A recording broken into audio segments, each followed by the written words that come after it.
Zaskia Gotik dan Sirajuddin Mahmud rayakan ulang tahun buah hati. Email Putri kirimkan kue cantik.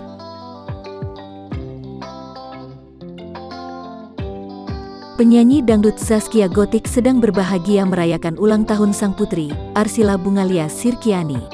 Arsila genap berusia 1 tahun pada tanggal 7 November tahun 2021. Zaskia Gotik dan Sirajuddin Mahmud merayakan ulang tahun Arsila dengan mengadakan pesta. Ada dekorasi cantik dengan balon warna-warni. Tak ketinggalan kue ulang tahun untuk Arsila. Di momen tersebut dihadiri pula oleh Putri Sirajuddin Mahmud dan email Putri Cahyati, Akila. Namun email Putri Cahyati tak tampak hadir.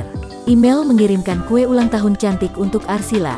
Kue coklat dengan pita merah itu bertuliskan, "Happy birthday Arsila cantik, thank you mami." Email kuenya cantik buat Arsila. Makasih sayang, kata Zaskia Gotik di unggahan Instastory, Minggu tanggal 7 November tahun 2021.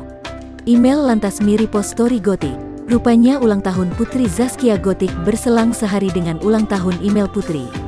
Email berulang tahun ke-33 tahun tepat tanggal 8 November tahun 2021. Pada unggahan Instagram, email menunjukkan video kue ulang tahun dengan lilin menyala tepat di tengah malam. Sederet rekan artis memberikan ucapan selamat untuk ibu satu anak tersebut.